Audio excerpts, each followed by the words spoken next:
नमस्कार दोस्तों, स्वागत है आपका आपके अपने YouTube चैनल गैलेक्टिक इंस्टीट्यूट में। जी हाँ, आज हम स्टार्ट करेंगे क्लास 12 की जियोग्राफी का चैप्टर सेकंड। कौन सा? तो चैप्टर सेकंड, विश्व जनसंख्या वितरण घनत्व और वृद्धि। चैप्टर फर्स्ट ऑलरेडी हमने कंप्लीट किया हुआ है।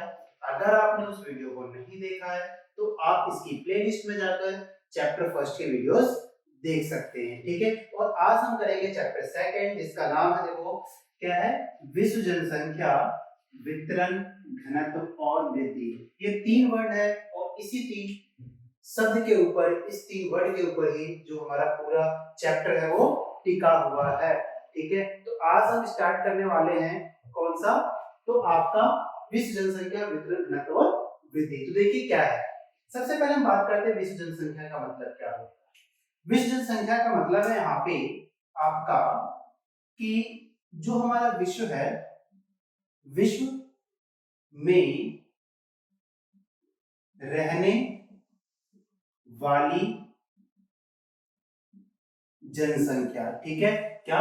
विश्व में रहने वाली जनसंख्या विश्व जनसंख्या कहलाती है। यानी कि जो हमारा पूरा अर्थ है, यहाँ पे जितने भी लोग सरवाइव करते हैं उनकी पॉपुलेशन को विश्व में रहने वाली जनसंख्या जो है उसको हम विश्व जनसंख्या कहते हैं। ठीक है, तो एक तो ये हो गया विश्व जनसंख्या। इसमें हमें पढ़ना क्या है बेसिकली, तो हमें इसमें पढ़ना है कि इसका वितरण कैसे है, घनत्व क्या होता है और वृद्धि क्या होती है। आज मैं इसी के बारे में बताऊंगा आप लोगों को कि वितरण कैसे है, घनत्व कैसे और वृद्धि। देखो इन तीनों का सबसे पहले अर्थ समझते हैं, वितरण का मतलब क्या होता है। तो अगर मैं वितरण की बात करूं तो वितरण का मतलब है कि विश्व में हमें जगह जगह पे जनसंख्या कहीं पे कम कहीं पे ज्यादा देखने को मिलती है। तो उसके कारण क्या है? क्या कारण? यानी कि जो विश्व के अंदर जनसंख्या है कहीं पे ज्यादा है और कहीं पे कम है। देखा होगा आप लोगों ने भी सुना होगा कि चाइना की पॉपुलेशन वर्ल्ड की नंबर 1 पॉपुलेशन है, भारत की सेकंड नंबर की आती है। ठीक है, अगर मैं कॉन्टिनेंट की बात करूं तो एशिया जो है largest population in the world. अगर जो एशिया महाद्वीप है आपका, वो एक सबसे ज्यादा पॉपुलेटेड कॉन्टिनेंट है, महाद्वीप है। ठीक है, तो ये आपको बेसिकली याद रखनी है क्या चीज, कि विश्व में सबसे अधिक जनसंख्या कहाँ की है? तो चाइना की है। और अगर कॉन्टिनेंट की बात की जाए, ठीक है, किसकी? कॉन्टिनेंट की बात की जाए, महाद्वीप की बात की जाए, तो एशिया की जो जनसंख्या है वो विश्व की सबसे अधिक जनसंख्या है महाद्वीप में। ठीक है, तो वितरण का मतलब क्या है कि आखिर ऐसा क्यों है कि चाइना में जनसंख्या ज्यादा है, बाकी जो छोटे देश है जैसे नॉर्वे हो गया या स्वीडन हो गया, यहाँ पे जनसंख्या कम क्यों? उसके पीछे रीजन क्या होता है, तो उसको पढ़ेंगे हम। फिर हम पढ़ेंगे जनसंख्या घनत्व के बारे में और फिर वृद्धि के बारे में। ठीक है, तो बेसिक में आपको इसका पॉइंट्स बताता हूँ। देखो सबसे पहले हम स्टार्ट करते हैं घनत्व के बारे में कि जनसंख्या घनत्व होता है। ठीक है, देखो बेसिकली एक वर्ड याद रखना है आपको जनसंख्या घनत्व का, किसी निश्चित, ठीक है, किसी निश्चित क्षेत्र, किसी निश्चित क्षेत्र में प्रति वर्ग किलोमीटर रहने वाली जनसंख्या का क्षेत्रफल से अनुपात, क्षेत्रफल से अनुपात। ठीक है, तो ये आपको याद रखना है कि जो जनसंख्या घनत्व होती है, डेंसिटी ऑफ पॉपुलेशन, किसकी बात कर रहे हैं हम?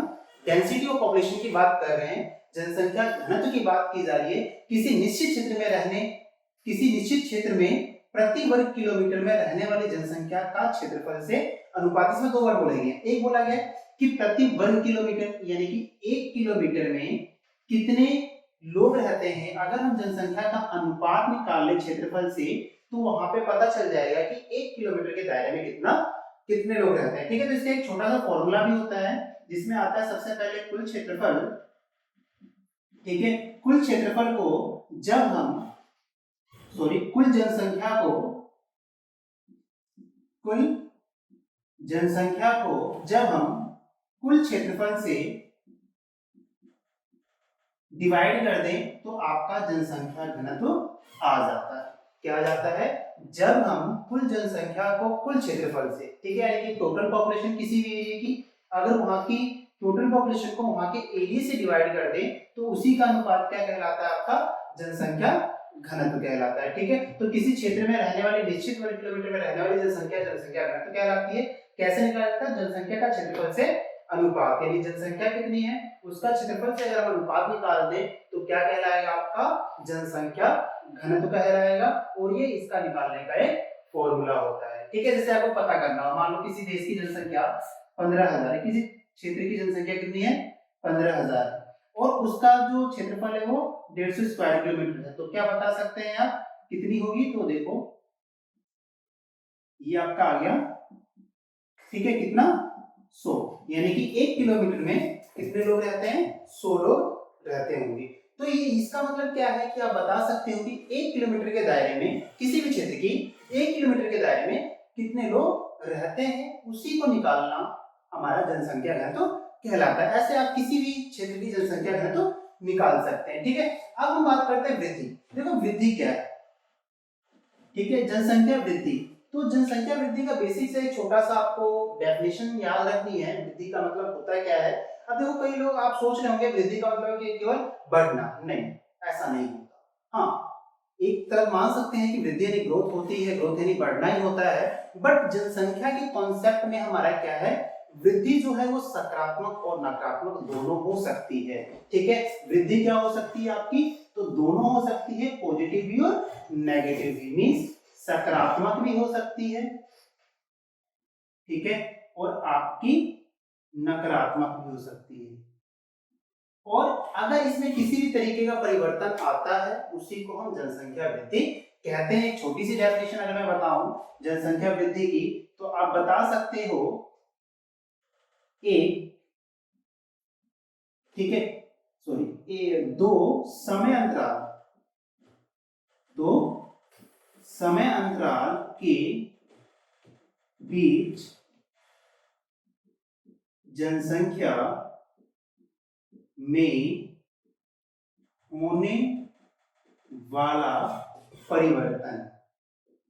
ठीक है, ये छोटी सी डेफिनेशन याद रखनी है आपको, किसके कॉन्सेप्ट के लिए?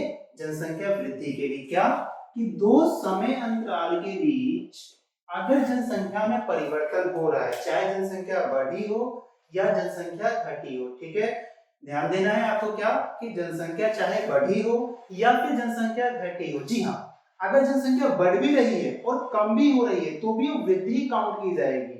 ठीक है, क्या काउंट की जाएगी? वो वृद्धि काउंट की जाएगी। तो दो समय अंतराल के बीच जनसंख्या में होने वाला परिवर्तन, अगर जनसंख्या में किसी भी तरीके का परिवर्तन आता है, चाहे जनसंख्या कम हुई हो या जनसंख्या बढ़ी हो, उसको हम जनसंख्या वृद्धि कहेंगे। ठीक है, तो आई होप ये दोनों पॉइंट आपको क्लियर होंगे कि जनसंख्या घनत्व क्या होता है और जनसंख्या वृद्धि क्या होती है। ठीक है, तो अब हम तीसरे पॉइंट की तरफ देखेंगे, जनसंख्या वितरण की। तो चलिए देखते हैं, जनसंख्या वितरण क्या होता है। ठीक है, तो किसकी बात कर रहे हैं हम यहाँ पे? ध्यान से देखना, बहुत इंपॉर्टेंट है आपका ये जनसंख्या वितरण। और एग्जाम में आपका बहुत बार ये क्वेश्चन भी पूछा जाता है कि जनसंख्या वितरण को प्रभावित करने वाले कारक कौन से हैं? ठीक है, यानी factor of effective population distribution, यानी ऐसे फैक्टर्स जो पॉपुलेशन डिस्ट्रीब्यूशन को इफेक्ट करते हैं वो कौन कौन से हैं। ठीक है, तो देखो जनसंख्या वितरण को प्रभावित करने वाले कई सारे कारक हैं। ठीक है, एक एक करके हम उनके बारे में चर्चा करेंगे। अब जनसंख्या को प्रभावित करने का मतलब क्या है कि जैसा कि मैंने बताया आपको स्टार्टिंग में ही कि जनसंख्या क्या है, कहीं पे बहुत ज्यादा, जैसे चाइना, काफी ज्यादा जनसंख्या देखने को मिलती है। ठीक है, लेकिन कई ऐसे भी देश हैं जैसे आपका इजराइल हो गया, नॉर्वे हो गया, स्वीडन हो गया, यहाँ की जनसंख्या कम है। क्यों? यहाँ अगर भारत की ही बात करें तो भारत में ही हम देखते हैं कि कई ऐसे क्षेत्र हैं जहाँ की जनसंख्या सबसे अधिक है। कोई बता सकता है मुझे भारत में किस राज्य की जनसंख्या सबसे अधिक है? अगर पता है तो मुझे कमेंट करके जरूर बताना। ठीक है, भारत के अंदर किस राज्य की जनसंख्या सबसे अधिक है, ये आपका होमवर्क है, कमेंट करके बताना। ठीक है, देखो क्या है कि अगर हम भारत की ही बात करें तो भारत में देखते हैं कि भारत में जनसंख्या हमें अलग अलग क्षेत्रों में अलग अलग देखने को मिलेगी कि कहीं पे ज्यादा जनसंख्या होगी, कहीं पे कम जनसंख्या होगी। तो इसका मतलब क्या है कि कोई ना कोई फैक्टर तो वर्क कर रहा है ना, कि कहीं पे एकदम ज्यादा है, कहीं पे बिल्कुल कम है। तो भैया ये फैक्टर कौन से हैं? क्यों ऐसा होता है कि कहीं पे ज्यादा जनसंख्या है और क्यों ऐसा होता है कि कहीं पे कम जनसंख्या रहती है। ठीक है, तो उसके पीछे कई सारे रीजन वर्क करते हैं। तो यहाँ पे हम 3 रीजन को देखेंगे बेसिकली। जनसंख्या वितरण के कितने इफेक्टिव कारक हैं? तो 3। कितने हैं? 3। ठीक है, ये 3 इफेक्टिव कारक हैं जो हमें जनसंख्या वितरण में देखने को मिलेंगे। पहला आता है आपका भौतिक कारक। क्या आता है? भौतिक कारक। ठीक है, इसको हम प्राकृतिक कारक भी कहते हैं। क्या कहते हैं इसको? कह सकते हो आप इसको प्राकृतिक कारक। ठीक है, ये हो गया फर्स्ट। सेकंड की अगर मैं बात करूं तो सेकंड आएगा आपका आर्थिक कारक। क्या आएगा बच्चों? आर्थिक कारक, ये सेकंड आएगा। अगर थर्ड की बात करें तो थर्ड आएगा आपका सामाजिक सांस्कृतिक कारक। ठीक है, तो बेसिकली 3 फैक्टर्स हैं जो हमारी पॉपुलेशन को प्रभावित करेंगे। भौतिक कारक या जिसे हम प्राकृतिक कारक भी कहते हैं, जो नेचुरल है। ठीक है, क्या? जो नेचुरल है, जिसमें हमारा कोई भी वो नहीं चल सकता, हम उसको चेंज नहीं कर सकते, वो नेचुरल है। दूसरा इफेक्टिव है, आर्थिक, जिसमें हमारी वजह से उसमें परिवर्तन आता है। ठीक है, तीसरा है सामाजिक और सांस्कृतिक, यानी समाज और संस्कृति का कहीं ना कहीं उस पर प्रभाव देखने को मिलता है। तो इनको एक एक करके डिस्कस करेंगे हम। ठीक है, आज हम डिस्कस करने वाले हैं जो उसमें आएगा हमारा भौतिक कारक। क्या आएगा बच्चों? भौतिक कारक। देखो, भौतिक या प्राकृतिक कारक का मतलब क्या होता है पहले समझो। ठीक है, एक बार अगर समझ जाओगे तो ज्योग्राफी आपको बिल्कुल आसान लगने लगेगी। एकदम सिंपल और सरल शब्दों में भौतिक या प्राकृतिक मींस कहीं ना कहीं ये रिलेट किससे कर रहा है? हमारे नेचर से। किससे कर रहा है? हमारी प्रकृति से। अब प्रकृति से रिलेट करने का मतलब क्या है कि ऐसे कुछ ना कुछ तो फैक्टर होंगे ना जिससे हमारी पॉपुलेशन प्रभावित हो रही है, यानी देश की, पूरे विश्व की जो जनसंख्या है वो प्रभावित हो रही है। तो कौन से सर? जल्दी से बता दो। चलो देखते हैं कौन कौन से हैं। तो देखो, यहाँ पे मैं 4 फैक्टर लिखूंगा जो आपके भौतिक कारक में आते हैं। एक ही बार बताऊंगा और उसमें आपको समझ में आ जाएगा। ना समझ में आया तो बताना, कमेंट करके बताना कि सर समझ में नहीं आया। ठीक है, देखो भौतिक कारक बिल्कुल सिंपल वर्ड में अगर मैं बात करूं भौतिक या प्राकृतिक यानी कि नेचर से जुड़ा हुआ है, तो सबसे पहले बात करेंगे। सबसे पहला पॉइंट जल की उपलब्धता। किसकी? जल की उपलब्धता। यानी कि हम कहते हैं ना, जल है तो जीवन है, जल है तो कल है। ठीक है, इसका मतलब क्या है कि जहां जल वहीं जीवन। ठीक है, जहां जल वहीं जीवन। देखेंगे अभी क्या होता है। दूसरा फैक्टर जो है वो आपका क्या आ जाएगा? जल की उपलब्धता। दूसरा फैक्टर आ जाएगा आपका जलवायु। क्या आ जाएगा बच्चों? जलवायु, यानी कि जो हमारा क्लाइमेट है वो भी हमारे पॉपुलेशन को कहीं ना कहीं इंपैक्ट डालता है। ठीक है, इसके बाद आ जाएगा भू आकृति। क्या जाएगा? भू आकृति। ठीक है, यानी कि जमीनों का आकार कहीं ना कहीं आपको प्रभावित करेगा। चौथा फैक्टर जो आपका आ जाएगा वो आ जाएगा मृदाएं। ठीक है, तो बच्चों ये 4 फैक्टर जो हैं आपके इंपॉर्टेंट है। किसके कारण? भौतिक या प्राकृतिक कारक के लिए। ठीक है, कौन कौन से? तो ये चारों है आपके। कौन कौन से? देखो, जल की उपलब्धता, जलवायु, भू आकृति और मृदाएं। सर ये आप तो आपने लिख तो दिया, लेकिन ये है क्या? कैसे कैसे ये हमारी जनसंख्या को प्रभावित करेंगे? तो चलिए देखते हैं कैसे। एक एक फैक्टर को समझेंगे बिल्कुल बारीक से। ठीक है, एक एक फैक्टर को बिल्कुल बारीक से। एक बार पढ़ लिया आपने तो दोबारा पढ़ने की जरूरत नहीं होगी, मैं गारंटी देता हूं। अगर एक बार आपने देखी वीडियो, एक बार आपने इसको नोट डाउन कर लिया, एक नोट्स बना लिए, तो दोबारा आपको रिवीजन करने की जरूरत नहीं पड़ेगी। ऐसी बिल्कुल सिंपल और सरल भाषा में मैं आपको बताऊंगा। देखो, जल की उपलब्धता का मतलब क्या है? जैसे मैंने बोला, जल है तो कल है, जल ही जीवन है। जल ही जीवन है, इसका मतलब क्या है? जहां पे जल होगा वहीं तो जीवन होगा ना। अब देखो, रेगिस्तान इलाके होते हैं जहां पे जल की मात्रा नहीं होती। ये कई ऐसे क्षेत्र भी होते हैं जो ठंडे प्रदेश होते हैं जहां पे पानी जम जाता है, हमें पानी नहीं मिल पाता, तो वहां पे क्या है? लोग सर्वाइव नहीं कर पाते, क्योंकि जल है तो जीवन है। जल ही जीवन है ना। अगर हमें जल ना मिले तो हम सर्वाइव नहीं कर पाएंगे। क्यों? क्योंकि वो पीने के लिए भी चाहिए और दूसरा हमारे कई सारे काम में भी वो आता है। इसीलिए अगर हम देखें, थोड़ा सा बैक साइड चलते हैं, हम देखें तो पूरे विश्व में जितनी भी सभ्यताएं या जो सिविलाइजेशन है वो डेवलप्ड कहाँ हुई? नदी के किनारे। कहाँ? नदी के किनारे। यानी कि जितनी भी सभ्यताएं, जो हमारी सिविलाइजेशन है, वो डेवलप होती है नदियों के आसपास। ऐसा क्यों? ऐसा इसीलिए ना कि जल है तो जीवन है, क्योंकि जल के बिना कुछ भी संभव नहीं है। और ऐसी कुछ आपको सभ्यताओं के नाम बताता हूं मैं, जो हमारी नदियों के पास विकसित हुई। ठीक है, जिसमें से आप एक आध के बारे में परिचित भी होंगे। ठीक है, जिसमें से पहला आता है आपका मेसोपोटामिया।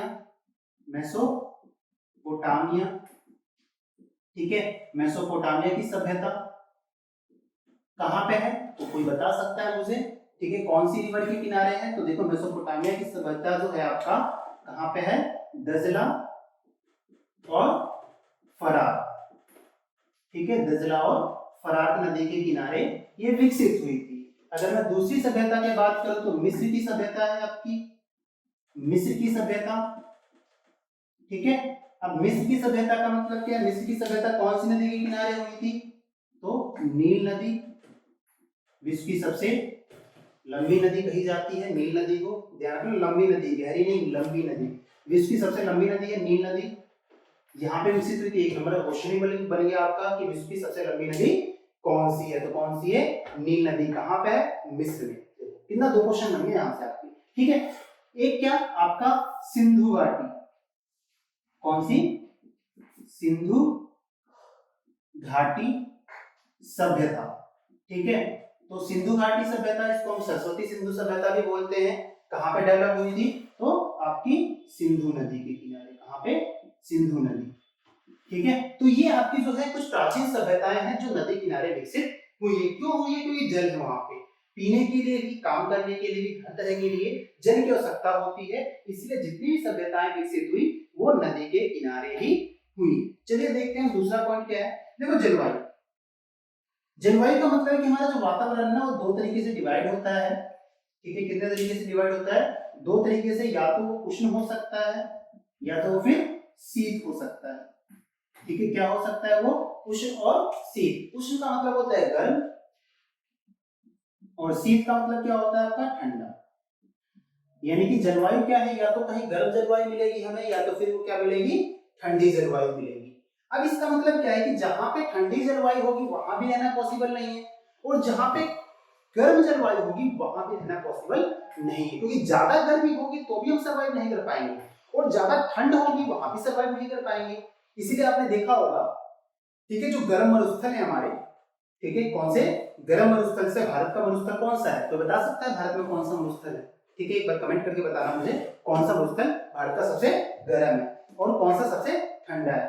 तो ठंडा और गर्म, यानी कि जहां पे ठंडे क्षेत्र होंगे वहां भी सर्वाइव करना पॉसिबल नहीं होगा, और जहां पे गर्म क्षेत्र होंगे वहां भी सर्वाइव करना पॉसिबल नहीं होगा। इसका मतलब क्या है? ये भी फैक्ट इफेक्ट कर रहा है ना जनसंख्या को, कि जहां पे हमारी सम और विषम जलवायु पाई जाती है वहां पे जनसंख्या में परिवर्तन देखने को मिलेगा। और ऐसे जगह जहां पे दोनों ही जलवायु पाई जाती है, मींस मिश्रित जलवायु कह सकते हैं हम। क्या? मिश्रित, यानी कि जहां पे ना तो ज्यादा ठंडी पड़ती है और ना ही ज्यादा गर्मी होती है, वहां की पॉपुलेशन हमें ज्यादा देखने को मिलेगी। तो इससे भी हमारा जो जनसंख्या है वो प्रभावित होता है। तो आई होप आपको क्लियर हुआ होगा ये पॉइंट, कि जहां पे ठंडी और विषम जलवायु होगी या गर्म जलवायु होगी वहां पे हमें ये परिवर्तन देखने को मिलेगा। ठीक है, तो इसके साथ ही हम देखते हैं नेक्स्ट पॉइंट को, भू आकृति। भू आकृति का मतलब वो क्या होता है आपका? ठीक है, देखो, भू आकृति का मतलब होता है आपका जमीन का आकार कैसा है, उसका स्ट्रक्चर कैसा है। तो आपको देखो 2-3 तरह की जमीनें मिलेगी। एक मैदान या मैदानी जमीन मिलेगी, एक रेगिस्तान यानी रेगिस्तानी मिलेगी आपको, दूसरा आपको पहाड़ी, ठीक है, यानी पर्वत वगैरह की जमीनें मिलेगी, वहां पर ऊबड़ खाबड़ जमीनें मिलेंगी, जिसको हम कहते हैं कौन से? पहाड़ी क्षेत्रों को क्या कहते हैं? ऊबड़ खाबड़। ठीक है, तो ये हमें जमीनें देखने को मिलेगी। बताओ, मैदानी इलाकों में सर्वाइव करना आसान होगा या रेगिस्तानी या पहाड़ी इलाकों में? देखो पहाड़ी इलाकों में ज्यादा पॉसिबल नहीं हो पाता क्योंकि वहां पे घर निर्माण सामग्रियां नहीं मिल पाती प्रॉपर तरीके से, वहां पे घरों का निर्माण नहीं हो पाता, तो वहां पे जनसंख्या कम रहेगी। लेकिन जो मैदानी इलाके होंगे समतल होते हैं, क्या होते हैं मैदानी इलाके? समतल होते हैं, जहां पे सर्वाइव करना आसान हो जाता है, तो वहां पे हमें जनसंख्या ज्यादा देखने को मिलती है। तो आप बता सकते हैं कि जहां पे मैदानी या समतल जमीनें होंगी वहां की जनसंख्या अधिक, बल्कि अन्य की तुलना में अन्य जो होगी वहां पे कम होगी। कहां पे? रेगिस्तान या उबड़ खाबड़ जमीन होगी वहां पे सर्वाइव करना पॉसिबल नहीं हो पाता है। और लास्ट पॉइंट देखिए क्या है हमारा, मृदा। मृदा का मतलब होता है मिट्टी। तो मिट्टी भी आपकी दो तरीके की होगी, एक उर्वर एक ऊसर, एक उर्वर होती है एक ऊसर होती है, ठीक है, यानी कि एक उपजाऊ होगी और एक अनुपजाऊ होगी। अगर उपजाऊ जमीनें हैं जो खेती के लिए सही है, जहां पे खेती संभव है, वहां पे तो हम क्या कह सकते हैं कि वहां पे सर्वाइव कर सकते हैं, क्योंकि खाने अगर हम रह रहे हैं तो हमें खाने के लिए भी तो चाहिए। खाने के साथ साथ देखो एक दूसरे से रिलेटेड सारे फैक्टर, जब हम रह रहे हैं तो खेती के लिए जमीन चाहिए, रहने के लिए घर चाहिए और एक वातावरण चाहिए तथा पानी चाहिए। तो ये सभी जो फैक्टर हैं वो एक दूसरे से जुड़े हुए, एक दूसरे से संबंधित है। तो मृदाओं का मतलब क्या है कि जहां पे उपजाऊ जमीन होगी वहां पे लोग रहना पसंद करेंगे, इसलिए मैदानी इलाके जो होते हैं, जिसको हम जलोढ़ मैदान या कह सकते हैं कि नदियों का जो क्षेत्र होता है, नदियों के आसपास का क्षेत्र उपजाऊ होता है, इसीलिए लोग वहां पे ज्यादा रहना पसंद करते हैं। ऐसा केवल भारत में नहीं, पूरे विश्व की बात की जाती है, क्योंकि आप पढ़ ही रहे हो टॉपिक विश्व जनसंख्या का, ठीक है। तो इस यही कारण है कि भारत या चाइना के अंदर मैदानी इलाके ज्यादा है और यहाँ पे जनसंख्या ज्यादा है अन्य देशों की तुलना में, ठीक है। यहाँ पे जमीनें उपजाऊ पाई जाती है, जैसे कि आप देखते हैं कि भारत और जो चाइना है दोनों ही गेहूं और चावल में अग्रणी, यानी आगे किसमें? जो हमारी खाद्यान्न फसलें हैं गेहूं और चावल, दोनों ही देश चीन और भारत वो 1 और 2 नंबर पे, ठीक है। यानी कि चाइना जो है वो नंबर 1 पे है और भारत नंबर 2 पे है। क्यों? क्योंकि यहाँ पे सबसे ज्यादा उपजाऊ जमीनें पाई जाती है। तो ये था आपका टॉपिक, जनसंख्या वितरण को प्रभावित करने वाला कारक। कौन कौन से कारक थे हमने पढ़ा, ठीक है। अगर आपको वीडियो पसंद आई तो लाइक शेयर और कमेंट करना मत भूलना।